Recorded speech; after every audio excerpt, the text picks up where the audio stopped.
सर्व दत्त परिवारास साष्टांग प्रणिपात. दत्त माझा मी दत्ताचा. रचना श्री गुरु दत्त चरणी अर्पण.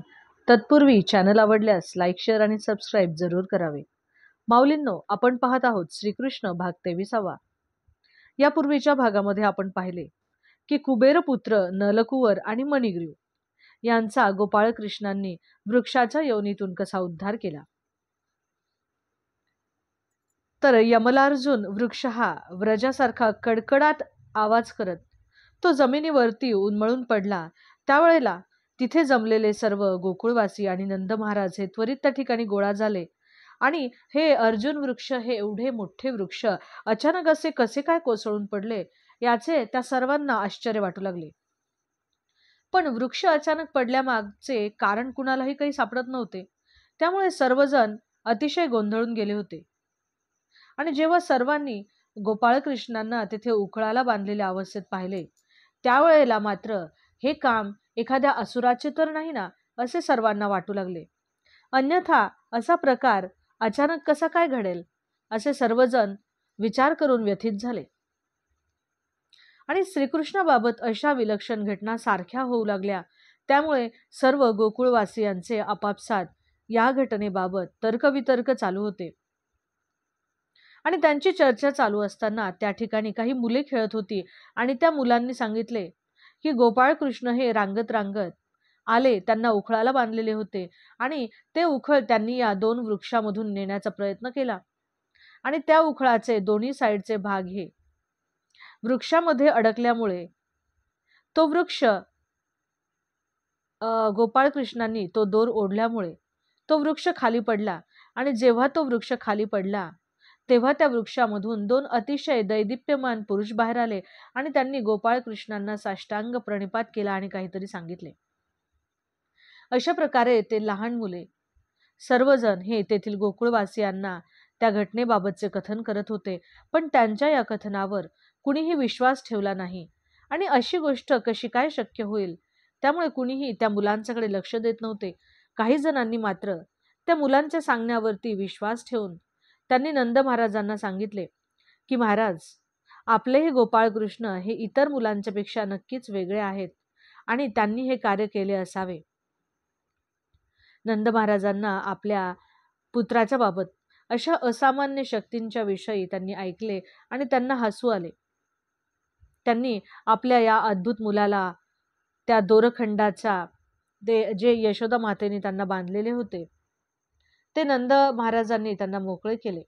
नंद महाराजांनी गोपाळकृष्णाला उचलून आपल्या कडेवरती घेतले. सर्वांनी टाळ्या वाजवून त्यांचे अद्भुत प्रकारे गुणगायन केले. गोपाळकृष्ण ही सामान्य मुलाप्रमाणे सर्वांच्या समोर नाचू लागले.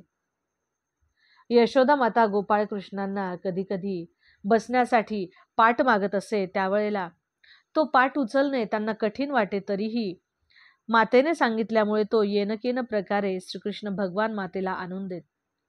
कधी नंदबाबा नारायणाची पूजा करत असत, त्यावेळेला ते लाकडी खडावा श्रीकृष्णांना आणायला सांगत. त्यावेळेला मोठ्या सायासाने गोपाळकृष्ण त्या लाकडी खडावा आपल्या माथ्यावरती ठेवत असत आणि आपल्या पित्याला आणून देत असत. जेव्हा माता एखादी जड वस्तू गोपाळकृष्णांना आणायला सांगत असत, त्यावेळेला जर त्यांना ती आणता येत नसेल तर ते केवळ आपले हात हलवून मातेला जमत नाहीये असे सांगत असत. अशा प्रकारे गोपाळकृष्णांचे प्रदर्शन हे आपल्याला प्रत्येक त्यांच्या प्रसंगातून होत आहे.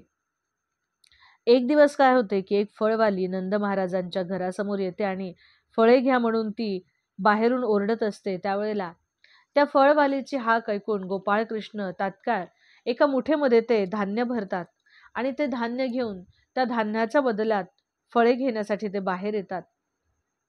त्यांची मूठ ही छोटी असल्यामुळे आणि व्यवस्थित बंद नसल्यामुळे ते धान्याचे जे छोटे छोटे कण होते ते सांडत सांडत ते बाहेर आले आणि त्यांच्या हातामध्ये जेवढे धान्य उरले होते ते त्यांनी त्या फळवालीच्या टोपलीमध्ये टाकले आणि तिला त्याच्या बदल्यात फळे देण्यास सांगितले.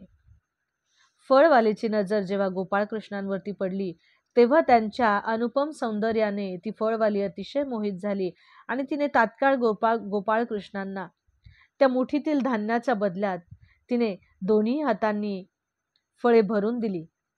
त्यानंतर त्या फळवालीला आपली जी टोपली होती त्या टोपलीतील जे धान्य होते त्या धान्याच्या ऐवजी ती टोपली पूर्ण रत्नांनी भरलेली आहे असे दिसले. भगवंत हे सर्व प्रकारचे आपल्याला वरप्रदान करणारे असतात.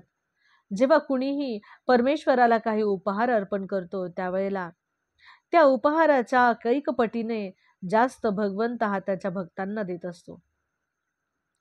अशा प्रकारे एके दिवशी कुबेर पुत्रांना त्यांच्या वृक्षांच्या योनीतून मुक्ती प्रदान करणारे गोपालकृष्ण हे आपले बंधू श्री बलराम आणि त्यांचे इतर सवंगड्यांबरोबर ते यमुना तीरावरती खेळत होते. खेळता खेळता काय झाले की खूप उशीर झाला. माता रोहिणी त्यांना घरी बोलवण्याकरता गेली, परंतु गोपाळ कृष्ण आणि बलराम दादा हे काही मातेचा ऐकत नव्हते आणि तरीही ते आपल्या सवंगडांच्या बरोबर खेळण्यामध्ये अतिशय रमून गेले होते. आणि त्या खेळण्यामध्ये ते एवढे गर्क झाले होते की त्यांना अजिबात घरी जायची इच्छाच उरलेली नव्हती. रोहिणी माता अशा प्रकारे त्या दोघांना घरी घेऊन जाण्यास असमर्थ ठरली. त्यामुळे त्यांना घरी घेऊन जाण्यासाठी शेवटी यशोदा माता आली. यशोदा माता आल्यानंतर तिने बलरामांना हाका मारली की अरे बलरामा कुलनंदना, तू तुझ्या लहान भावाला घेऊन लवकर घरी परत ये. सकाळपासून तुम्ही दोघेही खेळून थकला असताल. तुम्ही कृपया घरी या आणि भोजन करा. तुमचे वडील देखील तुमची वाट पाहत आहेत. तुम्ही घरी निघून या, म्हणजे ते देखील तुमच्या बरोबर भोजन करतील. नंद महाराज हे आपली वाट पाहत आहेत. हे ऐकल्यानंतर कृष्ण आणि बलराम घराकडे निघाले. पण त्यांचे जे सवंगडी होते त्या सवंगड्यांनी कृष्ण आणि बलराम यांना धमकी दिली की जर तुम्ही निघून गेलात तर आम्ही पुन्हा तुम्हाला आमच्या बरोबर खेळू देणार नाही. आणि अशा प्रकारे त्यांचे वक्तव्य ऐकल्यानंतर श्रीकृष्ण घाबरले आणि ते परत आपल्या सवंगड्यांच्या बरोबर खेळण्यासाठी परत त्यांच्यामध्ये आले. बराच वेळ झाला, दोघेही घरी येत नाहीत म्हणून पुन्हा यशोदा माता गेली आणि ती कृष्णाला म्हणाली की अरे गोपालकृष्णा, तुझा आज जन्मदिवस आहे ना, घरी चल आणि ब्राह्मणांना आपल्याला गोदान करायचे आहे. या तुझ्या सवंगडांकडे बघ, त्यांच्या मातांनी त्यांना किती सुंदर शृंगार करून अलंकार घालून कसे सुंदर असे तयार केले आहे. तुम्ही सुद्धा घरी चला, स्नान करा, नवीन वस्त्रालंकार घाला आणि तुम्हाला जर हवे असेल तर तुम्ही पुन्हा खेळायला जा. अशा प्रकारे यशोदा मातेने बलरामांना आणि श्रीकृष्णांना घरी नेले. त्यांना स्नान घातले, सुंदर वस्त्रे अलंकार घातली आणि त्यांचा आकर्षक असा शृंगार तिने केला. त्यानंतर तिने सर्व ब्राह्मणांना गोदान केले आणि अशा प्रकारे नंद महाराजांच्या भवनामध्ये जन्मोत्सव हा मोठा उत्साहाने साजरा केला गेला.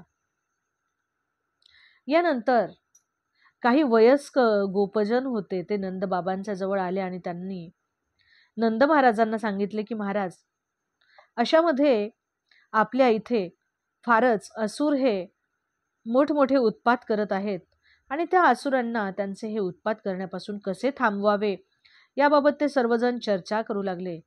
त्यावेळेला सर्वजण नंद महाराजांना म्हणाले की आपण ही जागा सोडून आता दुसरीकडे कुठेतरी जाऊन राहणेच योग्य आहे, कारण की हे उपद्रव माजवण्यासाठी या ठिकाणी येथे मोठमोठ्या असुरांचे आगमन होऊ लागलेले आहे. आता पुतनेचेच उदाहरण घ्या.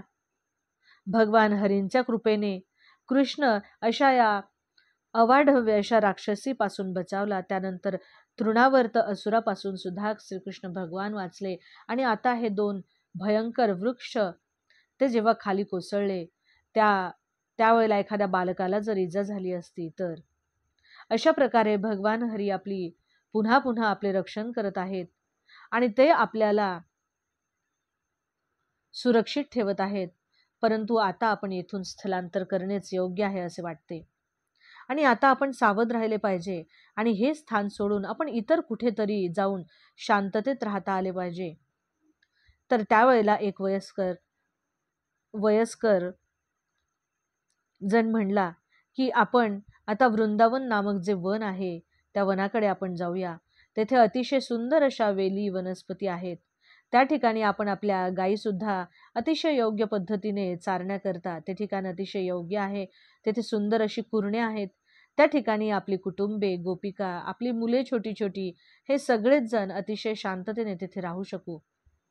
आणि त्या वृंदावन नामक वनाच्या जवळच एक अतिशय सुंदर असा गोवर्धन पर्वत आहे. त्याचे सौंदर्य हे अनुपम आहे. आणि त्या ठिकाणी आपण आपले पशु सुद्धा चरण्यासाठी आपण तेथे त्यांना सोडू शकू. त्यामुळे अशा ठिकाणी आपल्याला निवास करण्याकरता कुठलीही अडचण येणार नाही. याकरता आपण सर्वांनी माझा सल्ला ऐकावा, असे ते म्हणू लागले.